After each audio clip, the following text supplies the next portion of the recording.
Ey, ay, me siento bien. Ay, perdón. Ey, y bienvenidos al tercer episodio de Trash Dicker. El episodio, les diré la verdad, los últimos 3 episodios, el anterior y el primero, fueron grabados todos el 14 de junio del 2023. Pero los voy a subir medio diferidos. Es que tengo cosas que hacer mañana y cosas también que hacer pasado mañana muy importantes. Tenía un poco de prisa para grabar estos episodios, ¿saben? Ya luego los voy a grabar más regularmente. O quién sabe, tal vez los grabe en bonches. De todas formas, bienvenidos al episodio 3 de Trash Dicker. Soy Dicker, el aquí presente, el mentado, el mencionado. Me encuentran aquí en YouTube como... No están en YouTube, ¿verdad? Bueno, me encuentran en YouTube como Dickercast. Y mi canal de YouTube pendiente como Dicker, solamente. Me encuentran en Facebook y en Patreon como Dicker296. Ay, ahora sí le atiné. Sí, Dicker296. Acuérdense que se escribe con C y con K, ambos. Y con D mayúscula no creo que eso afecte. Antes las páginas web te afectaban si escribías algo que iba en mayúscula como minúscula y algo que iba en minúscula como minúscula. Y todavía afecta lo de los espacios, eso de que contraseñas no pueden tener espacios y eso. Bueno, ya mencioné las cosas.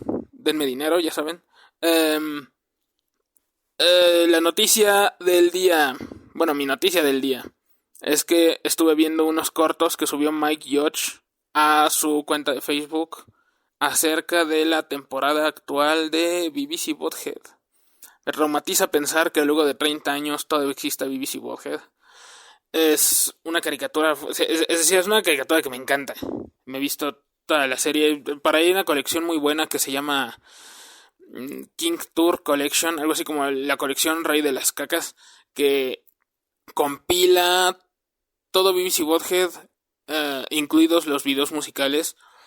Incluidos los videos musicales en la medida de lo posible, porque hay capítulos que se mezclaron con unos videos en un país, en Australia tenían un video, pero en Estados Unidos tenían otro, pero en Inglaterra tenían otro. Es que es una lista comprensiva en la medida de lo posible, con escenas descensuradas, porque esa caricatura en su momento se vio envuelta en mucha polémica. Y vamos a hablar acerca de la polémica. Más que hablar de BBC Bothead, vamos a hablar acerca de la polémica. Pero primero sigo hablando de BBC Bothead. Si quieren ver la escena de la película de BBC Bothead, la del 97. Ah, sí, sacaron una película el año pasado. La vi. Está bien. Está bien, pero se nota que la película estaba diseñada para presentar un reboot de BBC Bothead. En la película básicamente son transportados del 1997 al año 2022 y y están en la misma casa pero con una pantalla de alta definición. Eso es lo que resuelve la película al final de cuentas. Aparte de tener un montón de sátiras de Rick y Morty para, no sé, para mostrar que siguen siendo relevantes. Entonces la película ya anunciaba un reboot, continuación de la serie. Anunciaba un reboot. Y también se comió la temporada del 2011. No creo que recuerden la temporada de 2011. Incluso las personas que recuerdan BBC Bothead. Yo la vi. Fue un tanto patética. Era buena. Profundizaban más en el asunto del conflicto interno de los personajes. Sí, estoy hablando de BBC Bothead. No le han cambiado de video. Exploraban un poco el conflicto interno de los personajes. Pero por otro lado hacían chistes sobre Crepúsculo, hacían chistes sobre ese reality show feo de MTV llamado Jersey Shore, que fue un cáncer que produjo más cáncer en la televisión mundial. Así que tal vez está bien borrar esa temporada del 2011. A mí me gustó, la temporada estaba bien. El capítulo del culto era muy gracioso. Bueno, si quieren ver la versión descensurada de la película original de BBC Bothead, donde actúa Bruce Willis y ya no me acuerdo quién más actuaba en esa película, actuaba gente, donde tienen la canción de los Red Hot Chili Peppers, esa de Roller Coaster, a flap, esa. Si quieren ver la versión censurada donde Bibis se limpia la cola con la declaración de la independencia de los Estados Unidos, entonces busquen la versión de King Tour Collection. Es como la versión desespecializada de BBC Bothead. Bueno, pues que hay nuevos capítulos de BBC Bothead. Todavía no los he visto todos. Nada más veo los cortos que sube Mike Judge a sus cuentas. Son cortos como de 1 o 2 minutos. Eventualmente voy a ver qué pasa ahí. No sé si es el anuncio de un regreso de la caricatura o, o simplemente es como la temporada del 2011. Simplemente es otro intento más. Ya creo que sería el último porque el cuate ya no está tan joven. Él hacía todas las voces que importaban. La voz del maestro, la canción de la gaviota lesbiana, esas cosas. Entonces, luego de BBC Bothead, él ha llevado una carrera cinematográfica más o menos decente. Pero él siempre ha querido regresar a BBC Bothead porque él dice que es la parte de la que más se orgullece, es la obra de la que él más se orgullece, pero ¿por qué nunca volvió a tener esa fama? Porque nunca volvió a tener esa fama, lo adulaban mucho y le peleaban mucho por BBC Bothead, se volvió adicto a eso y quiere seguir haciéndola. Entonces, luego de hacer eso, hizo El Rey de la Colina, la conocen muy probablemente. Hizo esta película que se llama Idiocracy, una película muy ingeniosa donde ponen que si los idiotas, okay, esta es la premisa, no estoy diciendo nada política, si los idiotas tienen siempre más hijos que las personas inteligentes, entonces ¿en qué mundo vamos a vivir en unos 100, 200 mil años? Básicamente eso, es una sátira estilo, no sé, Hitchhiker's Guide to the Galaxy, estilo, algo así, acerca de un futuro hecho de pura persona deficiente.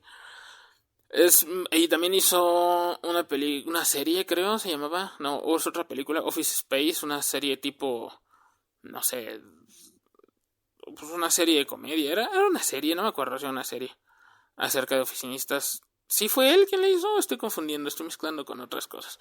No importa. Pues eso, que BBC Bothead, que el tiempo ya no avanza. Salen capítulos de Star Trek Next Generation donde el pelón sigue hablando con el otro, el que le hace de Q, como si no hubiera pasado el tiempo. Y también capítulos de BBC Bothead, como si no hubiera pasado el tiempo. No sé cuál es la intención aquí. Personalmente no creo que sea necesario. Ya que está ahí lo voy a apreciar, lo mismo que con Star Trek. Me da curiosidad más que otra cosa. Pero no creo que sea algo sano que se sigan haciendo esas cosas. Y en todo caso, BBC Bothead me trae recuerdos de... No precisamente recuerdos, porque no puedo decir que haya sido consciente o que haya existido en esa época. Pero me trae recuerdos... Es un tema muy analizado. El asunto de la polémica que hubo en esa época. ¿Por qué hubo polémica por BBC Bothead si por cosas peores ya no hay polémica? Bueno, por Ricky Morty. Ricky Morty es un cáncer. He intentado a todas luces que me gustaba Ricky Morty y no me gustó nunca. No me siento afectado por el hecho de que ya no haya Ricky Morty. Hasta me alegro un poco por puro factor nostalgia que haya BBC Bothead, pero no Ricky Morty, lo siento. Me estoy ganando un montón de dislikes, ¿verdad? Bueno, no importa. Pues no sé qué caricaturas hay polémicas hoy en día. Bob's Burgers, ese de las caras feas, el de las bocas grandotas.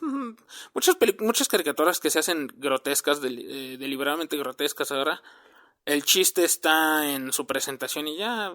Y pues la gente se escandaliza un poquito y se apaga el asunto. ¿Por qué? Porque, verán, una cosa era muy diferente entonces a como es hoy en día. Lo mencioné en el capítulo de presentación, que es el peor capítulo hasta el momento del podcast, lo siento, pero he grabado todos el mismo día, pero ya sé cuál es mi peor capítulo. Bueno, en el capítulo de presentación mencioné que había un filósofo que hablaba acerca de la televisión, que a diferencia del cine, por ejemplo, que la televisión y a diferencia del radio, porque la gente no se reúne, desde que apareció la televisión la gente no se reúne a radio. Y cuando aparecieron obras de radio familiares como El Llanero Solitario, como radionovelas aquí en México, o no sé cómo haya sido allá en sus países, normalmente este género, por ejemplo Dragnet, las series policíacas comenzaron como un programa de radio en Estados Unidos con Dragnet. Conocen la música de Dragnet, incluso si no conocen Dragnet. Eso es famoso, con Jack Webb. Todos esos dramas, todas esas series pasaron a televisión, fueron asimiladas como si hubiera llegado el colectivo Borg y hubiera absorbido los entretenimientos de radio y los hubiera pasado a televisión. Serie de televisión del Llanero Solitario, serie de televisión de La Avispón Verde, serie de televisión de lo que sea. Entonces, de hecho creo que hasta Superman en algún momento tuvo programa de radio, no estoy seguro. Pero la televisión ha sido comparada como el chamán de la tribu. Una tribu, las familias se reúnen cuando están cansadas todos juntos a ver la televisión. Y en cierta medida se criticó mucho eso. ¿Por qué la televisión? ¿Por qué un producto comercial va a ser tu momento familiar? Más considerando los productos comerciales que había, más considerando que existían un Jerry Springer, un Gilligan, o para que le suene un Laura en América. Ciertamente no es algo que fomente, que alimente el cerebro de cualquier familia. No es algo, pero existe un factor en la televisión que es, para bien o para mal, todos los miembros de la familia experimentaban las mismas cosas. Todos conocían las mismas cosas y ver la televisión te hacía conocer, sí te hacía conocer un poco lo que veían tus parientes, lo que veían tus primos, lo que veían sobre todo, digamos, en generaciones de escalera, lo que veían los papás y lo que veían los abuelos. Entonces los abuelos podían ver documentales o podían ver películas viejas, de todas las películas que se estaban convirtiendo en la televisión del cine. Los adultos podían ver programas de actualidad, programas de concursos, telenovelas, y los niños ver caricaturas o programas de comedia o payasos. No es porque hay gente que tiene miedo a los payasos hoy en día. Nunca lo he entendido, lo siento. Y los niños experimentaban esas películas y los adultos experimentaban esas caricaturas y los ancianos experimentaban esos programas de concurso y esos programas de noticias, porque la televisión a menudo solo era una. Incluso ya en el siglo XX, incluso ya en el verdadero siglo XX, los 80s y los 90s, aunque las casas tuvieran una televisión por cuarto, por ejemplo, lo que veías cuando le cambiabas a los canales, veías lo demás que salía. Veías los demás fenómenos que veían los adultos o que veían los ancianos y estabas expuesto a eso. Estabas expuesto a documentales extraños, estabas expuesto a películas viejas. De hecho, fue un periodo muy interesante porque muchos productos para los niños eran productos para los adultos reetiquetados. Por ejemplo, cuando en los 30 a 50 salieron las películas las caricaturas de los Looney Tunes, estas fueron recicladas en esa película de estilo 2001 noches o en el show de Porky o cosas así para los niños, porque antes era solo un producto de cine. Entonces, con respecto a la nostalgia, no era tan tóxica como es hoy en día, simplemente porque tal vez no había tanto contenido compitiendo por la atención de las personas como hoy en día. Tenían que tomar de antes. Y niños de los 90 veían Los Tres Chiflados todavía. Veían series de antes. No precisamente veían solo lo actual. Y les digo, una familia, todos conocían todo. Por eso cuando llegan las caricaturas groseras, porque Ralph Bakshi lleva andando desde los 70s. Creo que hizo esta película, su primera película de ese estilo fue Las 9 vidas del gato Fritz, creo. Y salió casi al mismo tiempo que fue una carrera para ver quién ganaba, casi. No creo que se dieran cuenta, pero Osamu Tezuka en Japón hizo 2-3 películas medio raras. Me encantaría hablar de esas películas, especialmente Belladonna. Ya mencionaba Belladonna, así solo llevo 3 capítulos y ya la menciono por segunda vez. Es muy interesante esa película. Es mierda extraña, pero es muy interesante. Entonces el tipo hizo Cleopatra, la reina del sexo. Me encanta porque Osamu Tezuka hizo esas 3 películas en tiempos en los que Hayao Miyazaki, el famoso Hayao Miyazaki, solo era un asistente. Y Hayao Miyazaki siempre odió trabajar con Osamu Tezuka. También de eso hablaremos en otra ocasión. Entonces, las 9 vidas del gato Fritz salió casi igual que Cleopatra, la reina del sexo en Occidente. Cleopatra, la reina del sexo, imagínense Asterix, pero cachondo. Ahora dejen de imaginarse. Si no conocen Asterix, entonces ya me acaban de ofrecer una oportunidad para hacer un nuevo capítulo. Asterix era muy famoso. Bueno, no importa. De hecho, Asterix era muy famoso antes y eso es parte del fenómeno de que estoy hablando, porque la televisión decía conocer cosas de otras partes del mundo. La gente en México veía la película de Asterix, las películas de Asterix, y eso hizo que conocían los personajes. Ya no quedan ni el recuerdo de eso. En Europa todavía lo adoran Asterix, pero aquí ya es llegó puro X-Men y puros caricaturas de los 90, puro Cartoon Network, todo eso, y quedó borrado. Cartoon Network, de hecho, sacaba películas de Asterix, eso sucedió. Pero llegaron otras cosas, no sé, y fue desplazado eso. Entonces, toda la familia experimentaba las mismas cosas siempre y toda la familia conocía las mismas cosas. La llegada de la televisión por cable fue un evento. De hecho, la televisión por cable vivió un fenómeno muy similar a Netflix. Cuando apareció Netflix, se apareció bajo el pretexto de que puedes experimentar las cosas a tu ritmo.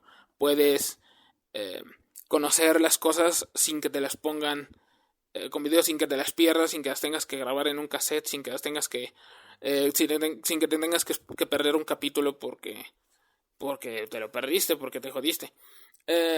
Y Netflix comenzó como una expresión de libertad del consumidor. Ya no es eso. E incluso ofrecían muchas más cosas, muchos más contenidos, pero conforme más gente entra al mercado, el mercado se fraccionó. Y ahora para ver algunas cosas necesitas Amazon Prime, para ver algunas cosas necesitas, no sé, Hulu. ¿Existe Hulu todavía? No, a mí no me miren, yo no tengo cuenta de Netflix. Pero, por lo menos no actualmente. Pero la televisión por cable es eso, pero imagínense en los 80s. Comenzó como gente que se contrataba sus antenas y contrataba, ahí en Estados Unidos comenzó con gente que contrataba su antena parabólica, unas antenotas grandes, como del tamaño de, ¿qué será? De una cajonera o de dos refrigeradores, tres refrigeradores juntos. Eran bestias. Y contrataban ellos cada canal. Pero luego hubo compañías de televisión por cable.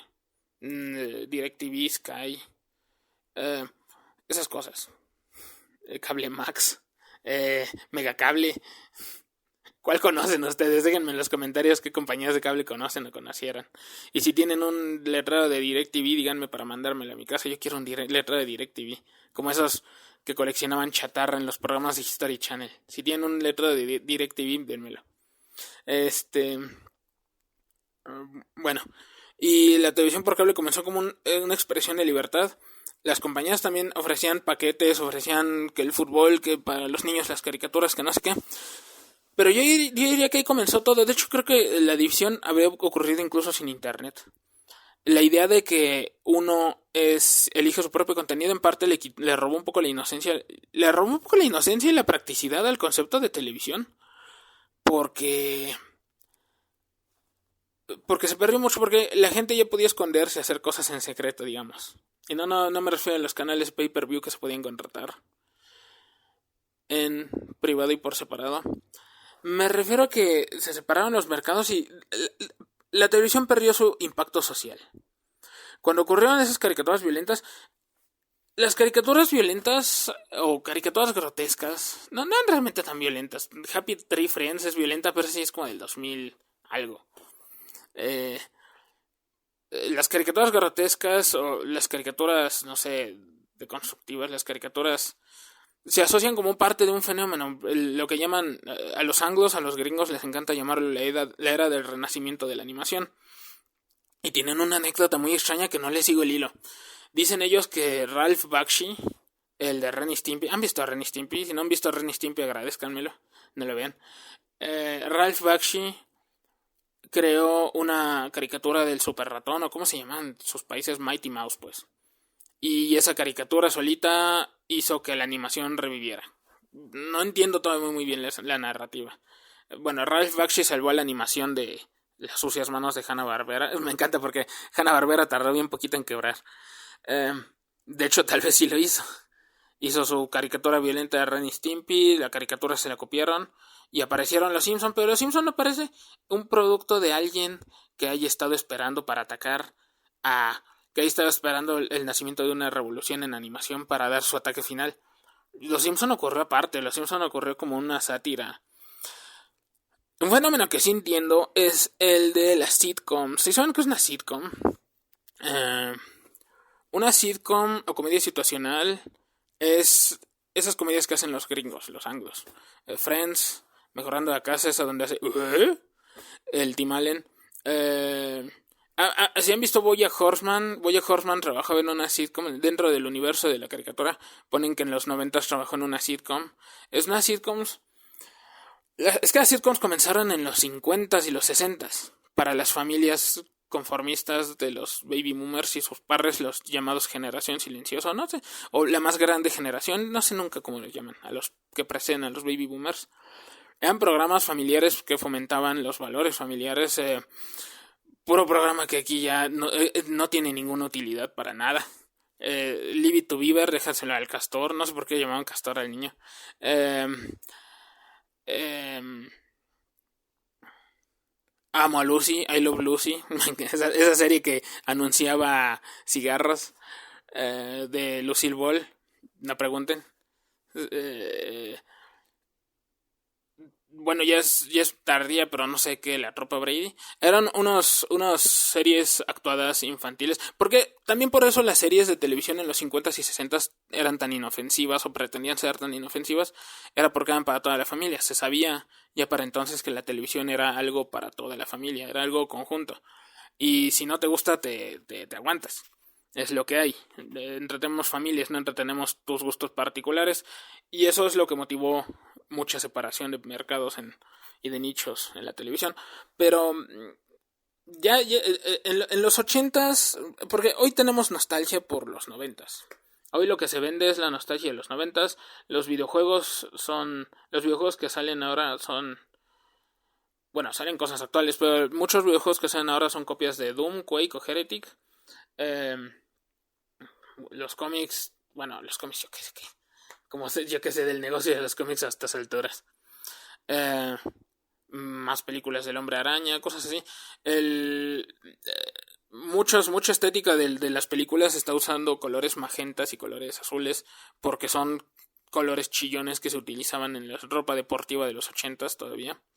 Se reconocen esos colores fuertes, neón, esos colores neón se reconocen como parte de la estética de los 80. Se han jugado Hotline Miami, no sé, les digo, no veo Netflix, no sé qué diablo estén haciendo ahí.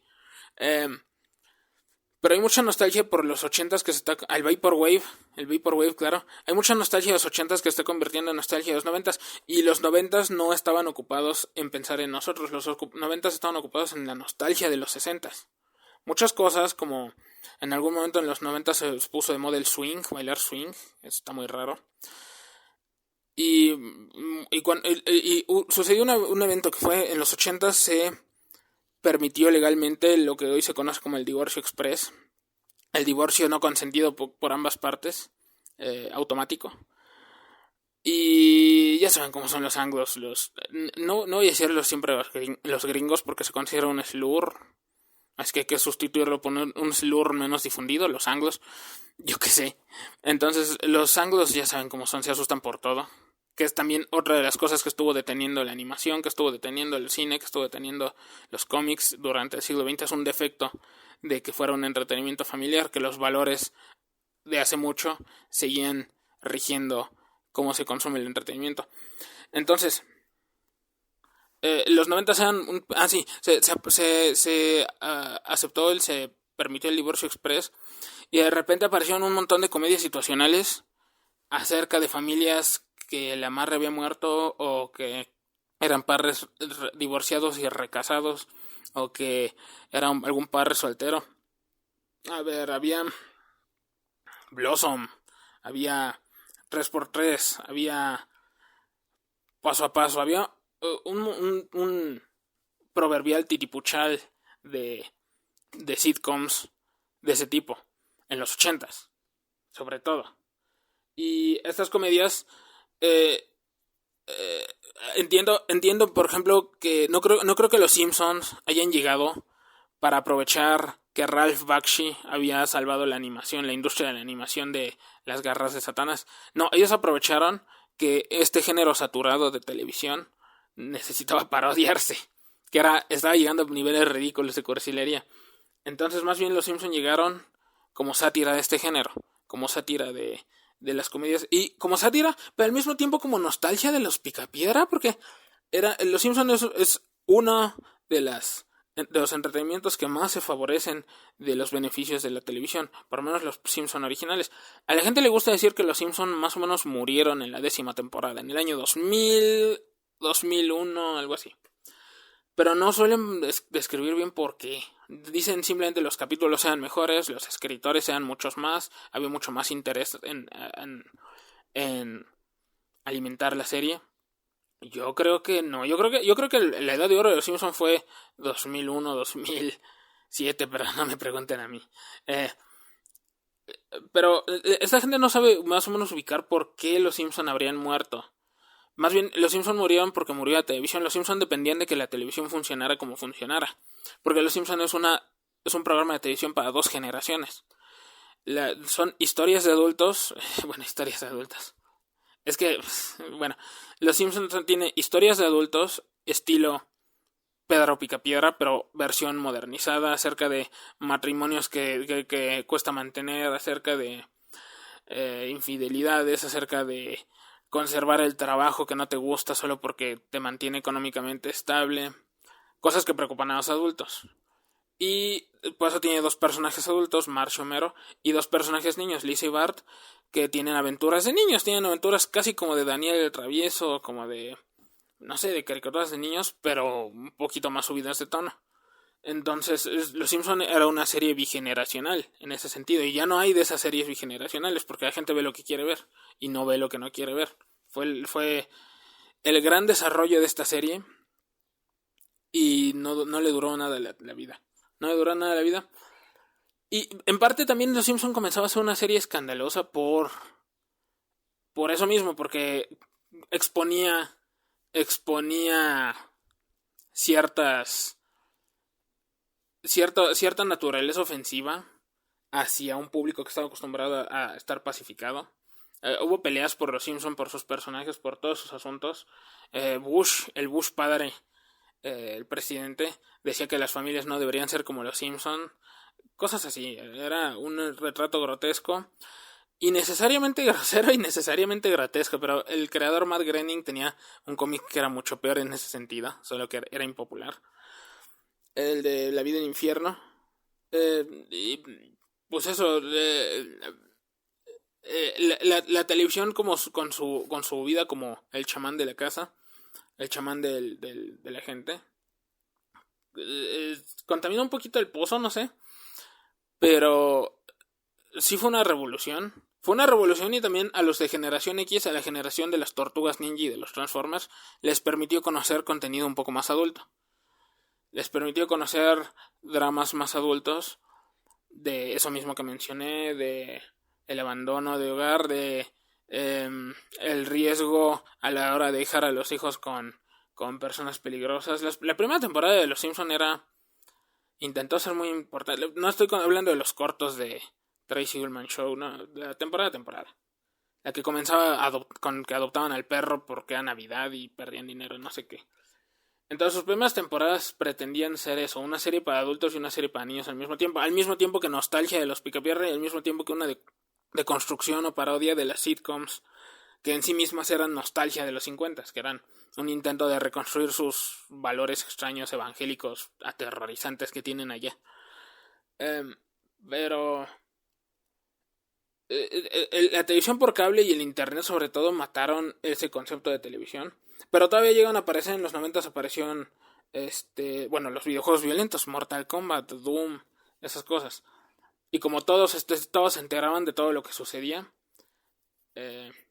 entonces todas las personas mayores podían quejarse de estas cosas que estaban apareciendo en las nuevas generaciones, que no entendían. Y diría que el último gran escándalo que hubo por videojuegos fue Grand Theft Auto San Andreas. Ahorita voy a eso, pero... Y aparecieron varios que todos apareció South Park, apareció El Crítico, que era interesante pero pecaba de aburrida. Apareció Dogman era fabulosa. Era súper extraña. Aparecieron caricaturas deliberadamente ofensivas y groseras y grotescas, bueno, propio Ren y Stimpy. Que es interesante de analizar, pero considerando el historial de Ralph Bakshi, no creo que hable mucho acerca de Ren y Stimpy en el futuro. De Ralph Bakshi y de todo Nickelodeon. Eh, y pues fue un periodo donde se escandalizaban por la violencia de los videojuegos y nació el sistema de clasificación autorregulado de la ESRB, que se creó para los videojuegos, pero ahora también el Google Play Store y el App Store lo utilizan para clasificar sus aplicaciones. Se creó... se hicieron escándalos por estos juegos, no eran escándalos, porque este tipo de comunidad absoluta, este tipo de comunidad compartida, es la razón por la que cuando salió el videojuego Doom se armó un escándalo por su simbología satánica. Pero conforme ibas más atrás era más pesada la pelea, cuando ocurrió el pánico satánico en los 80s, o cuando ocurrió lo de John Lennon y ser más populares que Jesús, que cada uno es un tema aparte, para un capítulo aparte.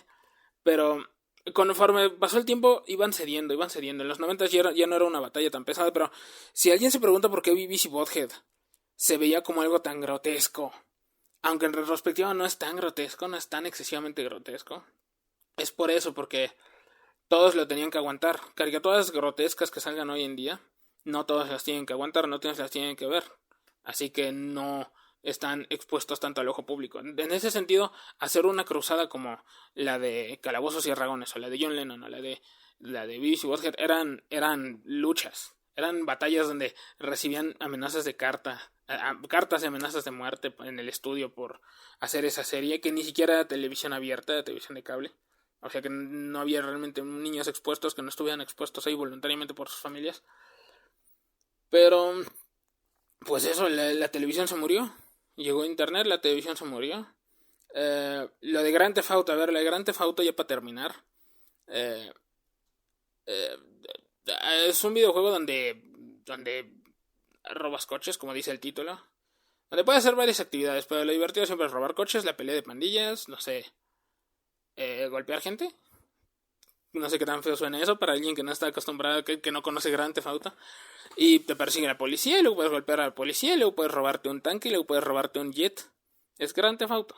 Entonces, eh, lo que hizo infame Grand Theft Auto fue que Hillary Clinton se peleó porque había un mod con el que el personaje podía tener sexo mal animado.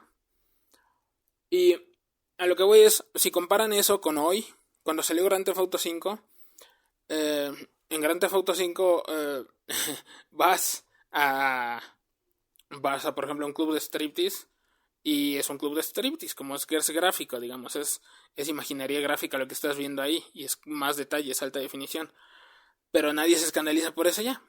¿Por qué? Porque el juego, por lo menos en el PlayStation 4, ¿4 o 5? ¿Cuántos PlayStation llevamos?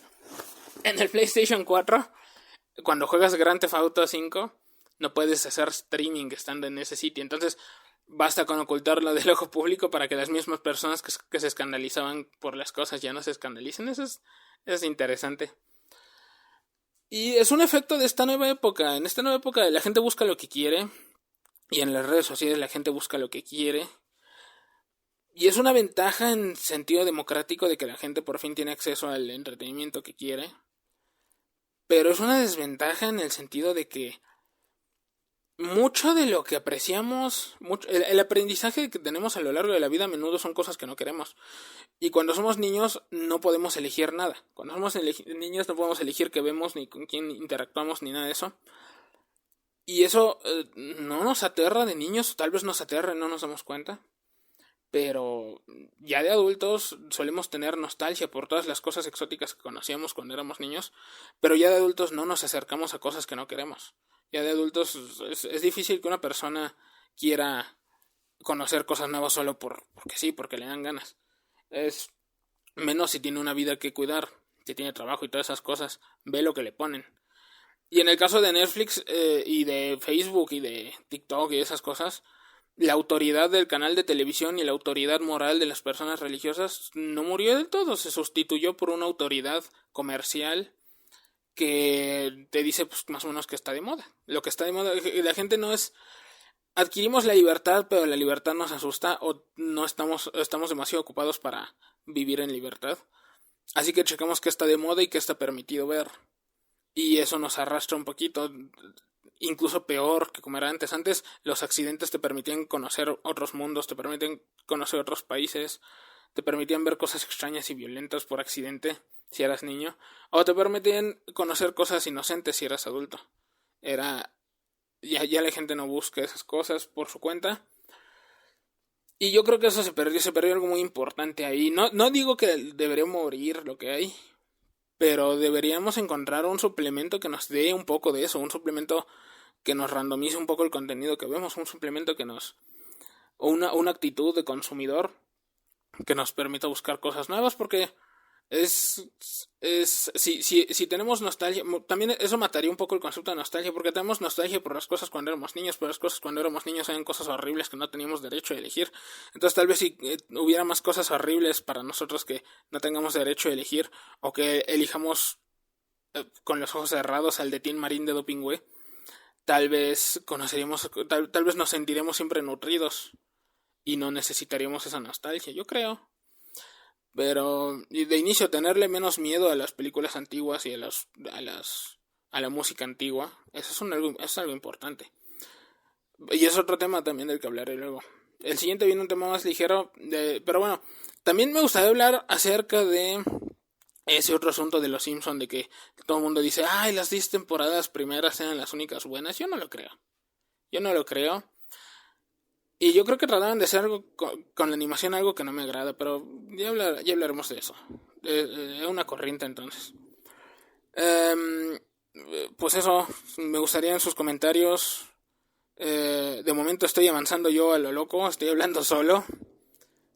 Cuando uno habla solo a veces es difícil saber ese otro lado. Cuando uno habla solo a veces es difícil saber hasta qué punto estás enloqueciendo. Así que contéstenme si pueden. Cuéntenme qué cuentan. Cuéntenme por qué están oyendo esto. ¿Qué derecho tienen? No es cierto. Cuéntenme qué les parece bien o mal de lo que estoy diciendo. Si tienen buenas opiniones, dénmelas. Si no tienen buenas opiniones, tienen todo el derecho de dejárselas a alguien más y resolver esos asuntos en privado. Bueno, nos vemos la próxima semana.